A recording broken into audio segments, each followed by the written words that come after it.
I did it. I got a pomegranate that's not eaten by animals. Stay tuned to find out how I did it here in Arizona.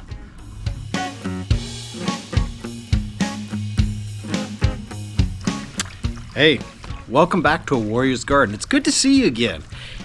It's been a little bit. I took a little bit of a hiatus. I had some personal travels, business travels, and a lot of things going on in life. I'm sure you all know about that. But I'm back and I want to show you the progress the garden's made. A lot of you have asked. A lot of you have asked questions, especially about my mango tree. And I have some cool new add-ons to the garden. I'm also working on a video about a new device that I've added, which is basically a weather station. I'll tell you more about that. And we're getting ready for the winter growing season here in Arizona, which, as much as the summers suck, it's nice to be able to grow year round. So let's go take a look and see how the garden's doing.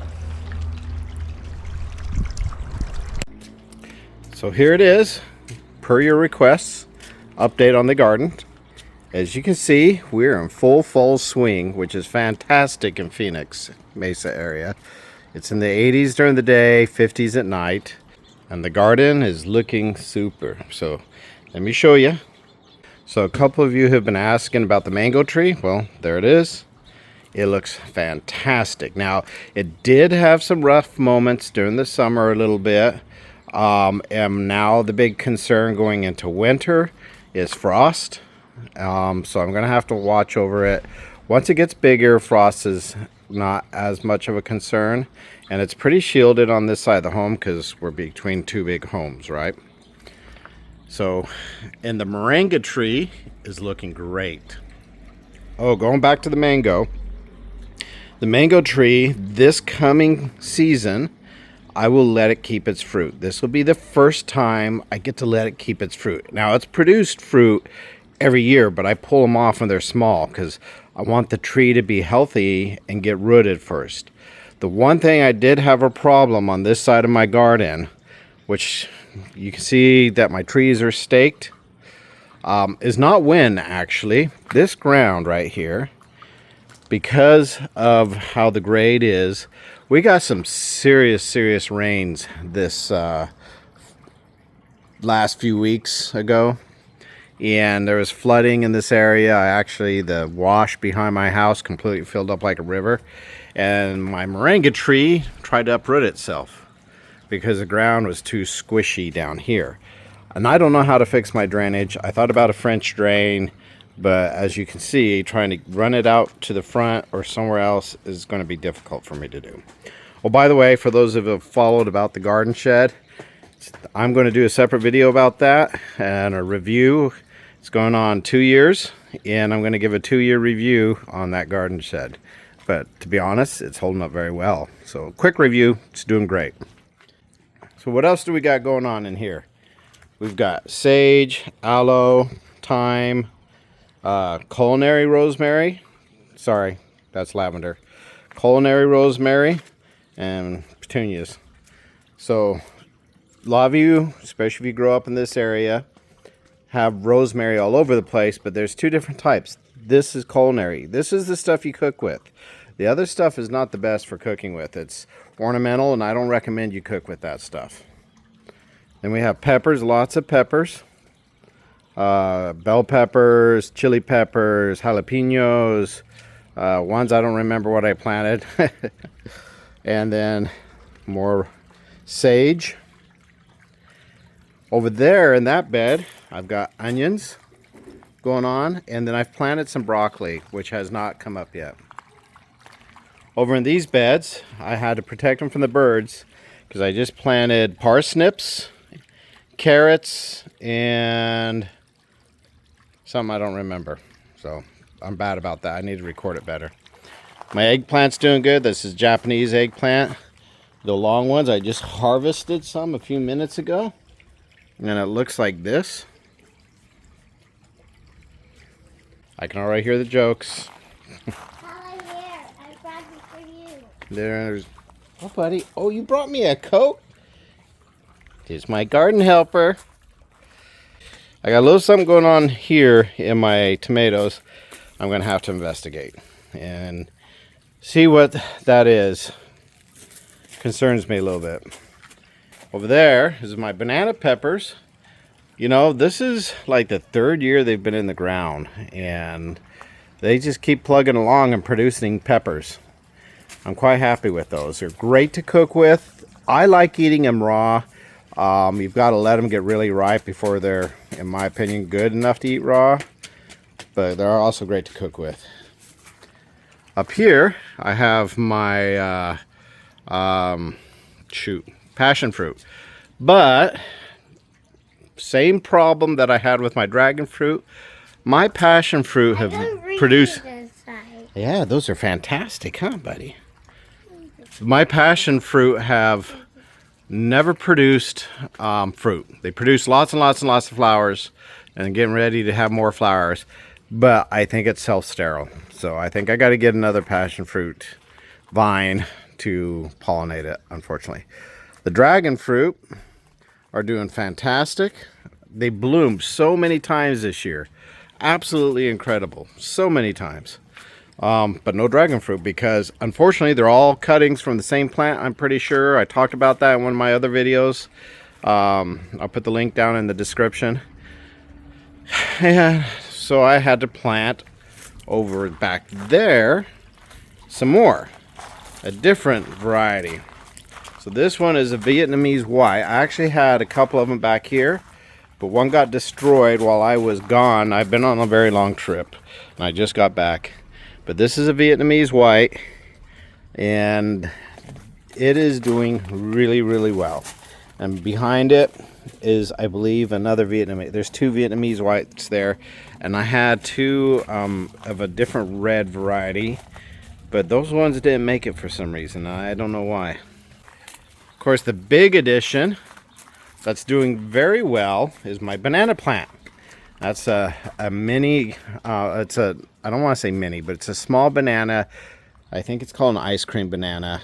I'm really excited. You can't buy them in the stores because they ripen too fast. But I'm really excited to try that once it gets to the point that I can actually eat the bananas. But this one also is a frost concern, and to be honest, it's going to be interesting trying to protect it when the frost comes. I have to protect the dragon fruit too, so I think I'm just going to drape a couple of really big blankets over the top of them and pray. So what do we have in the backyard? Let's go take a look. I'll show you where we're at. The star of the season has been my fig tree. This is a mission fig. I love this tree. It produces fantastic figs. This year it did really, really well.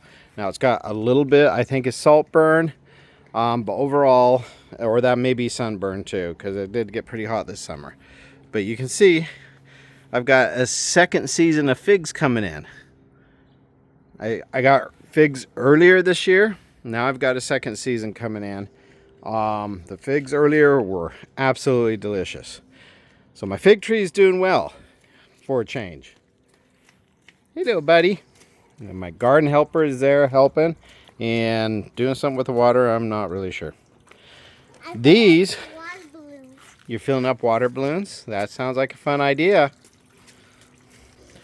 These are actually volunteer tomatoes. I didn't plant them myself. The animals did, or my compost did. So, see how they produce. In between the tomatoes, I actually have Chinese chives planted. And we'll see how the Chinese chives do. They've just barely been in the ground. I worry a little bit because I'm looking right here. I don't know if you guys see that, but I think I might have a critter in here eating my plants. That's a constant fight. Everything else in my backyard is doing great. And here's one of the things I cracked the code on, is my pomegranate tree. I've always had a problem with the dang animals eating my pomegranates, and I never get to eat them. You can see they got a couple of them until I figured out on my own. Nobody showed me this, but I had some ideas from some other things of tying tinfoil strips around my pomegranates, and so far it seems to work. Now you're seeing one missing. That's because I harvested it, But I have some fantastic pomegranates in here, the ones that are left. I got the idea a little late, so they did get a lot of my pomegranates. But you can see right there, that looks fantastic. And I did pick already some, so I picked a fair amount of my pomegranates as well. And they are actually fantastic. My donut peach is doing really well. This year I'll let it keep its fruit too, so I'm really excited about that, to see how the donut peaches turn out. And another star of the season has been my apricot tree. It did so well this year. It had so many delicious apricots. I was pleased, very, very pleased. And I got to share a lot of apricots, which is great. And it's protected in between these buildings, which really helps, especially in the scorching afternoon sun. This house here keeps it from getting scorched, as well as my peach tree. Fortunately, I have one tragedy this year in my garden, which is frustrating. I lost my Asian pear. Now, it's not a total loss, and I don't know why it died, because this was its second year in the ground and it was doing well. And actually, the year before it was even hotter than this year. I don't know what I did wrong. I don't know if it got infected or what happened to the poor thing, but, well, it bit the dust.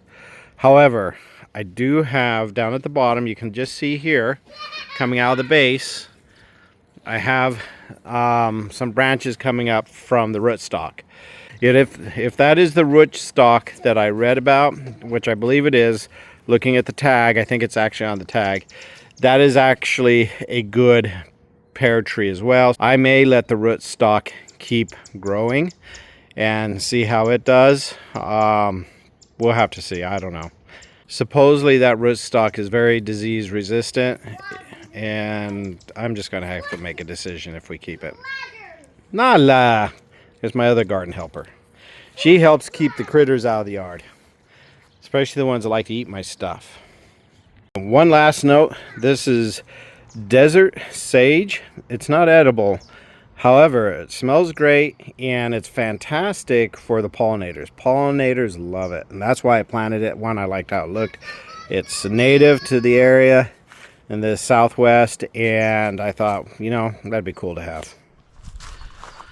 Well, thank you so much for joining me. It's been a fantastic journey.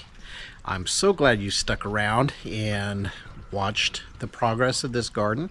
So I don't make any money off YouTube. I do this purely because I like to share the joys of gardening and to give you guys my journey and maybe learn from my mistakes and my successes. So if you have anything that you'd like to see me do or any comments, I always read them. Drop them down below. So until next time, remember, it's better to be a warrior in the garden than a gardener in a war.